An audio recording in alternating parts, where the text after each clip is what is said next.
आप यदि सक्सेस लोगों के बीच में रहोगे तो आने वाले 5 साल बाद आप भी वैसे बन जाओगे। एक इसी तरह चढ़ते रहे भाव तो एक दिन अखबार में छप जाएंगे ये भाव कि चावल 25 पैसे का रहा है। 100% किसी को रोज़गार सरकारी नौकरियां नहीं दे सकते।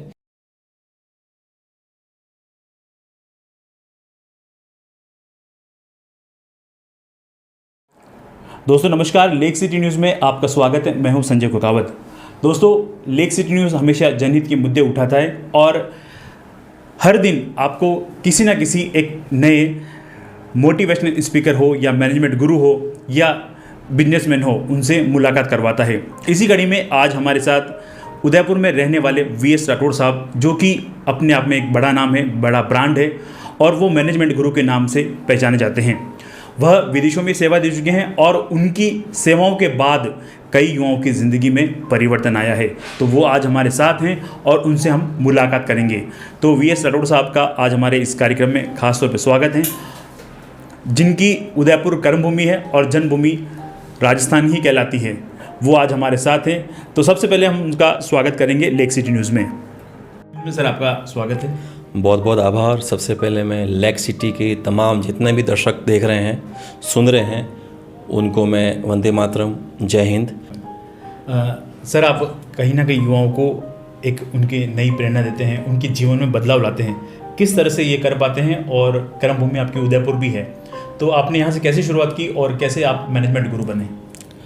सर, वैसे तो मैं 2006 में उदयपुर आया था MBA करने के लिए और 2 साल MBA करने के पश्चात मैं लगभग आज 15 साल से कॉरपोरेट क्षेत्र में मैं काम कर रहा हूँ और विभिन्न कंपनियों में मैंने काम किया है। श्री राम से मेरी शुरुआत हुई थी, फिर फाल्कन में मैं एज ए रीजनल हेड रहा, उसके बाद मंगलम में रहा।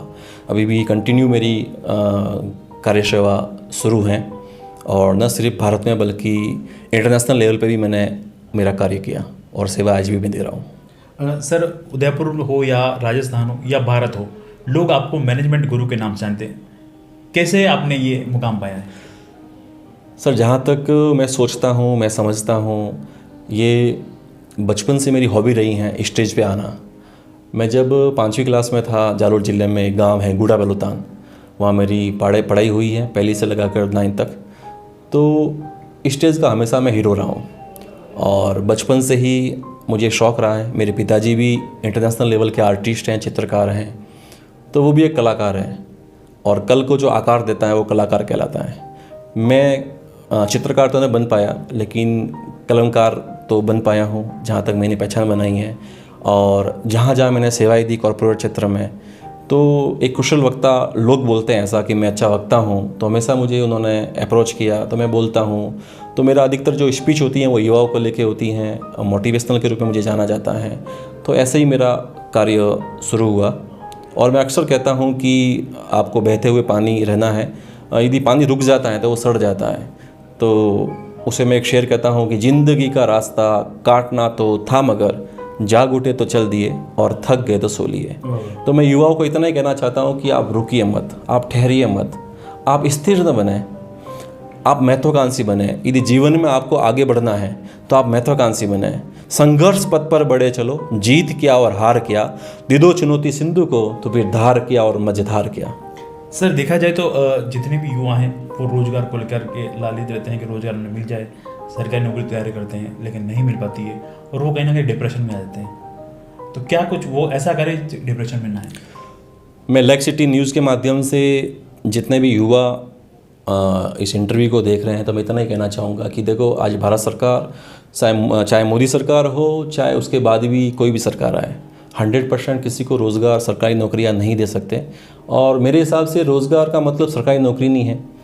एक रोज़गार कुछ भी हो सकता है, चाहे वो इलेक्ट्रिशियन हो, चाहे वो प्लम्बर हो, चाहे वो कारपेंटर हो, चाहे वो बिजनेसमैन हो, चाहे वो एंटरप्रेन्योर हो, चाहे वो चाय का कैफ़े लगाए, कुछ भी करें, रोज़गार मिल सकता है। लेकिन हमारी जो शिक्षा नीति है वो, जहाँ तक मैं समझता हूँ, उसमें बड़े बदलाव की ज़रूरत है।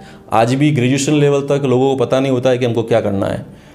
सर, मैं कह रहा हूँ कि एक अपना जो उड़ीसा है, उड़ीसा में एक ज़िला है केंद्रपाड़ा, वहाँ पर 100% लोग टेक्निकल कोर्स करते हैं, होटल मैनेजमेंट करते हैं, B फार्मा करते हैं, D फार्मा करते हैं, स्किल सीखते हैं। तो 100% वहाँ पर रोज़गार है।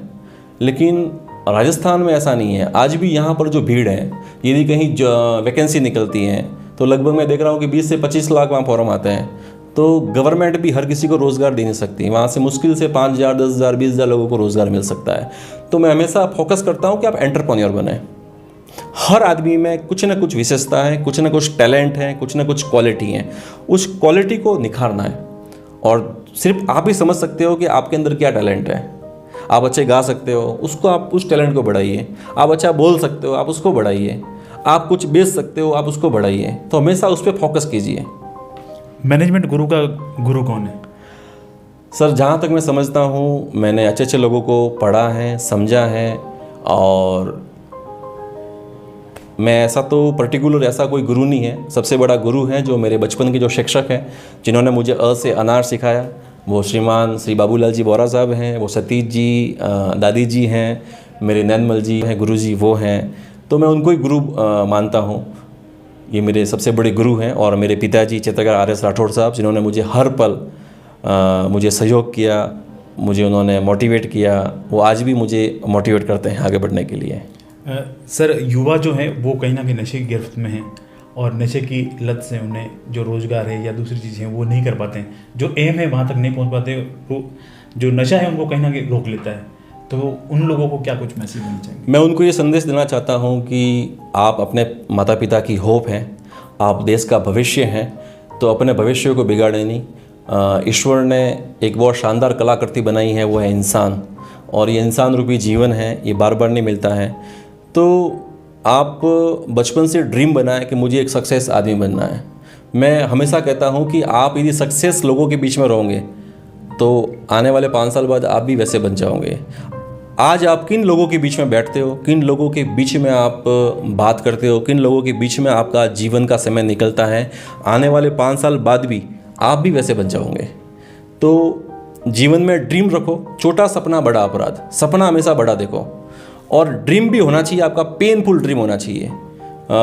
मैं बात करता हूँ 2007-8 की, जब मैं 10x10 के रूम में रहता था यहाँ पे टेकरी पे उदयपुर में। तो मेरा पहला ड्रीम था कि मुझे बाइक खरीदनी है। तो मकान मालिक का एक लोहे का पलंग था, तो मैंने वहाँ पर कागज़ पे उस सामने वाली दीवार पे लिखा था कि मुझे हीरो होंडा की ये बाइक चाहिए, मॉडल नंबर ये चाहिए और इस डेट को चाहिए। तो सपना देखने से शुरुआत होती है, लेकिन जितना बड़ा ड्रीम उतनी बड़ी एक्शन आपको लाइफ में करनी पड़ती है। तो ड्रीम होना चाहिए आपका पेनफुल। उस डेट को आपको बाइक चाहिए, मतलब चाहिए। तो मैंने उस प्रयास किया मेरे जीवन में और मैंने उसी डेट को वो मॉडल मैंने उठाया। तो पेनफुल ड्रीम होना चाहिए, मैं युवाओं को ये कहता हूँ हमेशा। हाल ही में आपने कई सारे टूर भी किए, विदेश टूर भी किए हैं, उनके बारे में थोड़ी जानकारी दीजिए। बिल्कुल।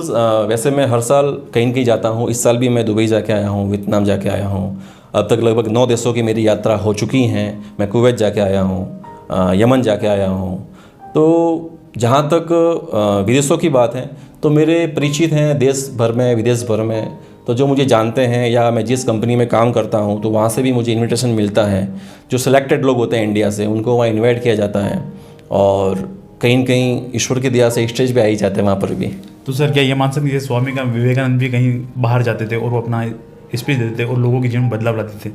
तो क्या मानते हैं आप अपने आप को? सर, मैं इतना ही कहना चाहता हूँ कि यदि मेरे बोलने से या मेरे कुछ कहने से यदि किसी के जीवन में यदि पल भर भी कोई चेंज आता है तो मैं अपने जीवन को सार्थक समझता हूँ। और युवा का उल्टा होता है वायु। और वायु में जो आंधी, तेज, गति, बहाव होता है वो हमारे भारत में युवाओं में। आज भारत की लगभग 50% जो पॉपुलेशन है वो 25 से 30 वर्ष की आयु की है। और युवा में वो ताकत है, युवा में वो बात है। हमारे देश के माननीय प्रधानमंत्री जी बोलते हैं कि हमारी जो ताकत है वो युवा है। लगभग हमारे देश की 65% की आबादी वो युवा है। तो मैं युवाओं को इतना ही कहता हूँ कि आप अपने माता पिता का ड्रीम पूरा कीजिए, अपने देश का नाम रोशन कीजिए और कुछ काम ऐसा करें कि दुनिया करना चाहे आपके जैसा। दर्शकों, जो हमारे साथ VS राठौड़ साहब हैं, ये कवि भी हैं और इनके मुख वाणी से कुछ अच्छी अच्छी कविताएं भी हम सुनेंगे। तो सर, ऐसी कोई थोड़ी सी आप बता दीजिए। सर, जहाँ तक है मैं व्यंग्यात्मक लिखता हूँ और मुझे व्यंग्य के रूप में जाना जाता है। तो मैंने कई सारे कटाक्ष भी किए हैं, चाहे वो देश की राजनीति पे हो, चाहे महंगाई पे हो, चाहे बेरोज़गारी पे हो। तो बात चल रही है युवाओं पे, तो युवाओं से शुरू करते हैं कि युवाओं ने कहा बेरोजगारी है, युवाओं ने कहा बेरोजगारी है, नौकरी कागजों में रोजगार न पाई है, और फॉर्म भरते भरते हो गई आर्थिक तंगाई है, और मेरिट में आए फिर भी नौकरी न मिल पाई है, और मैंने पूछा क्यों राष्ट्र को आज़ादी दिलवाई है।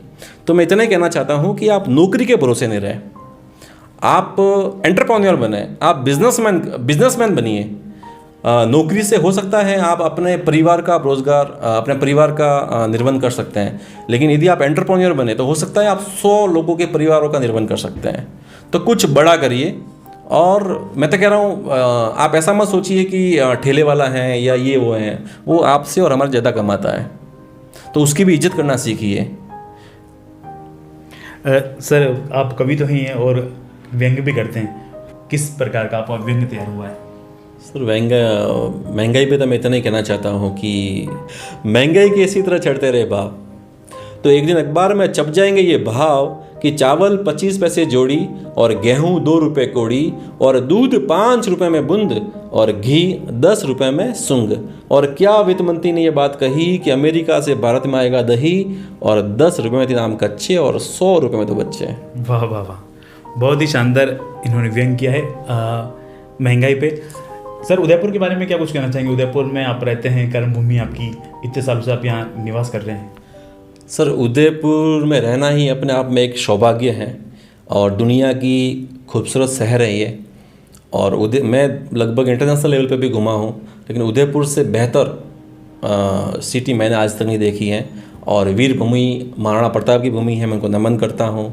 और एक ऐसी सिटी है जो मात्र 20 किलोमीटर में फैली हुई है, और आधे घंटे में आप किसी भी कोने पे आप पहुंच सकते हैं, चाहे एयरपोर्ट हो, चाहे शहर का कोई भी कोना हो। तो बहुत ही खूबसूरत शहर है ये, और यहाँ के लोग बहुत ही लाजवाब हैं, बहुत ही प्रेमी हैं, मिलनसार हैं, बहुत ही अच्छे हैं। सर जनता सर कल 5 टिप्स ऐसे दे दीजिए युवाओं को ताकि उनकी ज़िंदगी में बदलाव आ जाए।